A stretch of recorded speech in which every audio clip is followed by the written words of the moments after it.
Okay, I hope I got the camera facing the right direction. I had locked my screen yesterday for something I was doing at work, and I just remembered as I started to start the video that I needed to unlock the rotation. Okay, it was hot, but it was fantastic. At one point, we got swarmed by both blue jays and squirrels. I don't know if any of my pictures came out. I hope so. I think so. Catching blue jays in flight is, yeah. And the phone kept saying, that picture is blurry. That picture, yeah, I'm taking pictures of birds. That picture is going to be blurry. But we ended up in a good spot, so that was good. And I know I'm running really late, but yeah, I'm also soaking wet. So I came in and I made the mineral water because I know that Tom needed it before he goes to work. So I wanted to make sure he had time to drink it. And I didn't change clothes. So I'm still soaking wet from the park. Because, it feels like it's in the 90s. Early. But what was good was my running pace is getting better. I'm definitely improving. Regaining the ground that I had lost over the last year. And so I asked him, I said, can we run 2 loops before we stop and, take pictures with squirrels? And he said, well, if you'll get to the park earlier. Got to the park earlier. So we ran the 2 loops, and there weren't any squirrels really for the first 2 loops. And then we walked the second loop, and we really didn't see a whole lot. And then we started to see them. And then we hit this one point, and there they were, the squirrels, and they were in this one little corner, the squirrels, and so we were like, oh, okay. And then the blue jays followed us, but they weren't real cooperative. So we threw some peanuts and then came home. So it was great fun. It's great fun. I hope that you have something like that in your life where you go and do something that is just entertaining. The bag of peanuts costs us $1.50. That's it. And so for $1.50, we entertain the heck out of ourselves, come away with some interesting pictures, and feed squirrels and blue jays. And the woodpecker. The woodpecker was in the park today, and the woodpecker was like, what the heck? Give me a peanut. The woodpecker has all the dignity that the squirrels and the blue jays do not. All right. So it is July 17th. Today, our title is Christ in Me. The Bible quote is, till we all come in the unity of faith and of not the knowledge of the Son of God unto a perfect man, unto the measure of the stature of the fullness of Christ. Ephesians 4:13.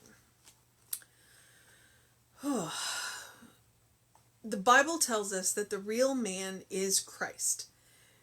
This Christ is the perfect invisible presence back of, in, and through every living soul. Just as there is but one God, or first cause, there is but one man, the manifestation of the divine Spirit in and through all people. Throughout the ages, this Christ has come with some degree of clarity to those who have meditated long and earnestly upon the nature of the divinity that is in everything. I acknowledge this true self, knowing that it will instantly supply me with whatsoever things I need. I consciously re-enter the kingdom of heaven within me. I sit at a table of the Lord and partake of the living banquet and the wine of the Spirit and the bread of life. I know that the master of the table is my own indwelling Christ, that part of me which is perfect in God, that immortal self which is birthless, deathless, changeless. I know that my host is God, the living Spirit Almighty. I live, move, and have my being in this divine presence. Today, I permit Christ to be born in my consciousness. Today, I realize that Christ is the universal Son, appearing through every deed of goodness, truth, or love. as I unveil the Christ in my own nature, I know that the countenance of the same Christ will be revealed to me through others. I enter into my divine inheritance through the recognition of my union with the Supreme Spirit. Okay. I mean, this is what I'm talking about. I've talked about it before. I will continue to talk about it. That the Christ, because I was raised by an electrical engineer and because I came up in the computer generation, I equate the Christ consciousness to pre-installed software. It is factory software. We come with the Christ consciousness already installed. It is up to us to activate it. It is up to us to activate it. So it's already there. You already have it. All you have to do is be willing to activate it. And I firmly believe that the activation, the password to activate that software is love. If you go back and read pretty much all of the stories, even the table flipping story in the temple of Jesus, it's all done out of love. So that's our password. To activate software that we already come with. Straight up. Pre-installed. You don't... There's nothing special you have to do. It's already there. Like, there's no book. You don't have to travel to the furthest mountain. All you have to do is love. That's it. That's it. It's Christ in me. It's Christ is already in you. You were born that way. And with the Bible quote, with the Ephesians 4:13, I would suggest going back and reading that in context. What are the, read a few lines before, read a few lines after, till we all come in the unity of faith. Now, the unity of faith is different than religion. We don't all have to be the same religion. What we have to do is come to the same understanding through our religion. What we have to remember is that religion is a path that points to God. It is not God. And so, if all religions point to the same God, there's one. That's what Ernest says. There's one God. There's one first cause. If you go and look at the Hindu religion, and they have a wild cast of characters in their gods. But if you keep tracing the paths and the gods, you find that they all go back to the one God. They go back to Brahma, or Brahman. And so all of the I'm going to use the word little gods, are simply aspects of the one. And so that's what we mean by, that's, I think, what I would interpret the unity of faith is. We don't all have to have the same religion. We can't all walk the same path, as long as the path is leading to God. So that's what we're after. Everybody doesn't have to be Christian. In fact, I think the world is a far more interesting place because there are a lot of people who aren't Christian. Because we're all headed to the same God. So, till we all come to the unity of faith and of the knowledge of, and they say the Son of God, the perfect man, which of course makes me, as a woman, a little, unto the measure and stature of the fullness of Christ. So basically, we're all children of God. So the full knowledge of the child of God unto the perfect person, into the measure of the stature of the fullness of Christ. The more we love, the more we activate the Christ within us. The Bible tells us that the real person is Christ. This Christ is the perfect invisible presence back of, in, and through every living soul. Every living soul. Whether they've heard of Jesus or not, every living soul has the Christ. Jesus just happened to be a really good example of the Christ. But I would argue, if you go back and read the Buddha literature, Buddha's a really good example of the Christ as well. He just got to it a little different way, a little different of a way. Just as there is but one God or first cause, so there is but one person, the manifestation of the divine spirit in and through all people. I think the gendering in that one makes that one hard. Through the ages, this Christ has come with some degree of clarity to those who have meditated long and earnestly upon the nature of divinity that is in everything. Honestly, yeah, if you want to meditate long and earnestly, then sure, that's one way to get to Christ. I also think that if you go out and do loving things, then you will get to the nature of Christ. You want to meditate long and hard? Go for it. You want to go out and do loving things? You'll get there too. That's my opinion. Take it for what it's worth. I'm much more of an action than to sit around and meditate. I like to read, but sit around and meditate, I mean, I can do it. And I do, but that's not how I'm going to find the Christ consciousness. I'm going to find it by going out and doing loving things. But that's just me personally. There's more than one path. I acknowledge that this true self, knowing that it will instantly supply me with whatsoever things I need. Faith.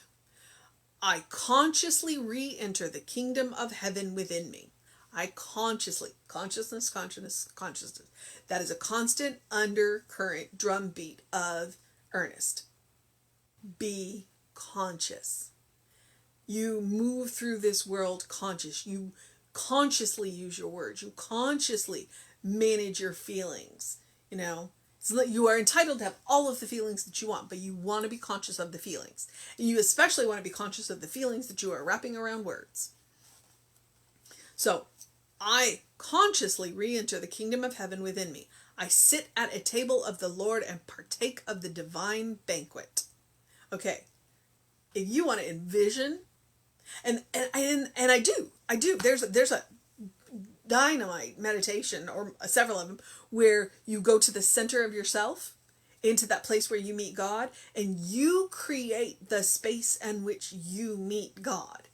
If you want it to look like a table with a banquet, if you want it to look like, I like to envision a library with armchairs and a little table between the armchairs, and then we can have tea or cookies, and tea and cookies, and we can sit in the chair. We can each sit in the two, and they're big, and they're stuffed, and they're comfortable chairs, and that's where I go and sit and have a conversation with God. Like, I literally visualize walking in, and I put all of my senses, like I can smell the smell of the books, and the smell of the tea, and the smell of the cookies, and the smell of the armchair, and I can feel what it feels like to sit in the armchair, and the warmth of the I guess it depends on the season. The warmth or the cool of, is there a ceiling fan? Do I have a fire going? The warmth of the chair. What does a library sound like? The rustling of pages. I create the whole thing if I'm going to go there and have a conversation with God. I make it as immersive as possible to really dig into my subconscious that this is what I'm doing. So I sit at the table of the Lord and partake of the divine banquet, the wine of the Spirit and the bread of life. I know that the master at the table is my own indwelling Christ. I have gone there to meet that part of myself that is birthless, deathless, changeless. That part of the soul that belongs to the oversoul, that is temporarily running around in this material vehicle.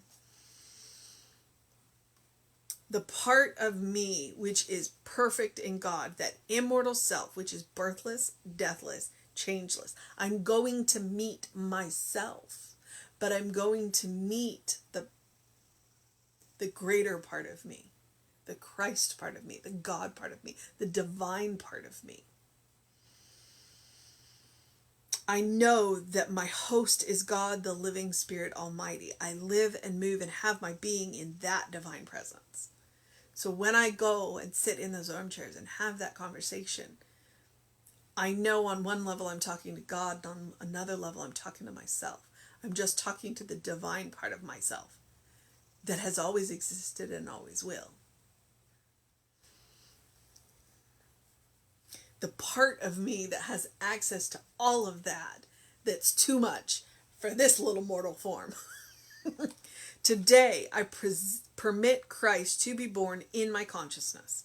Today, I realize that the Christ is the universal Son appearing through every deed of goodness, truth, or love.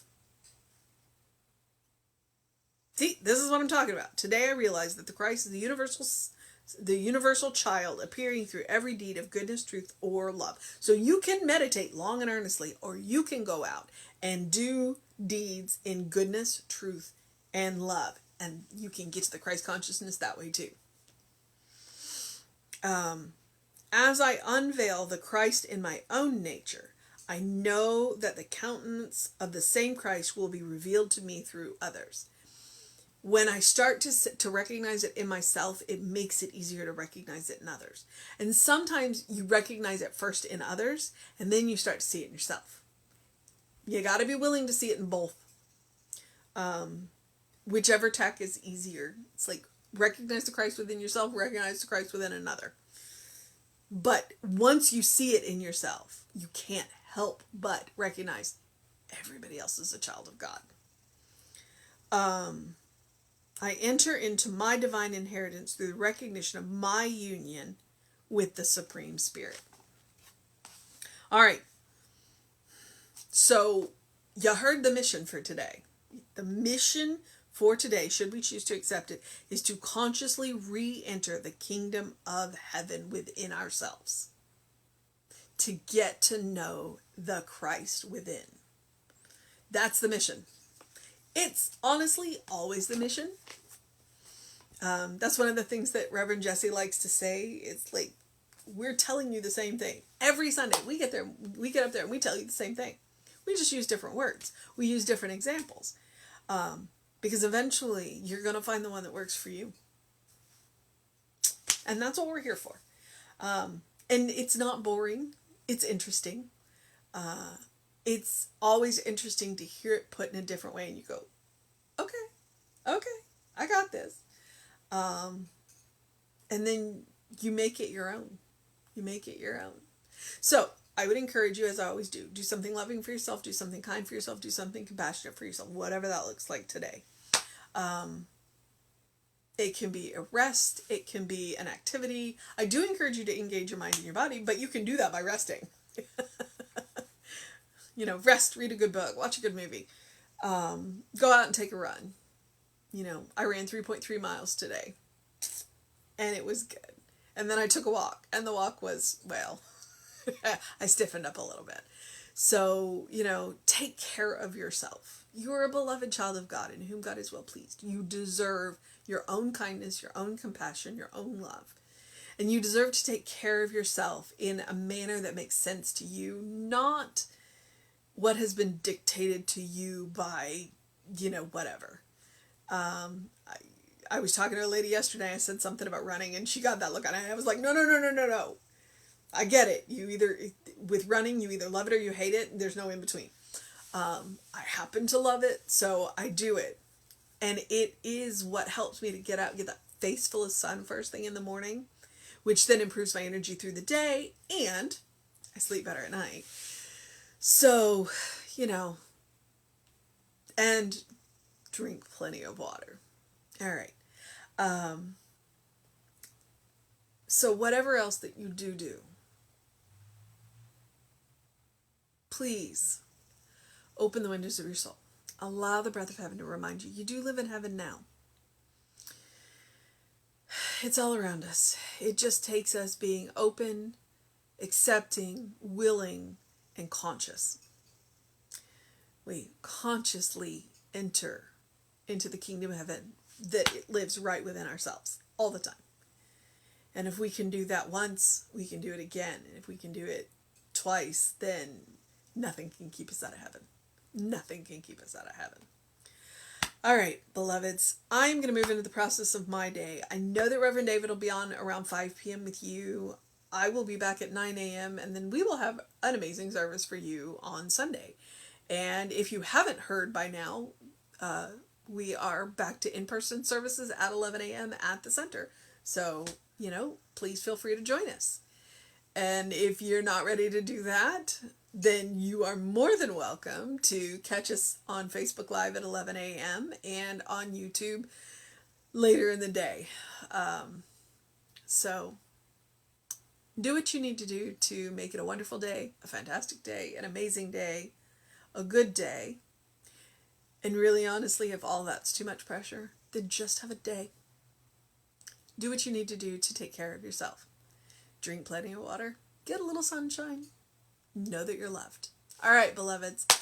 I will catch you tomorrow, or you can catch me on the Running Rev Ryan YouTube channel anytime. All right, beloveds. Take care.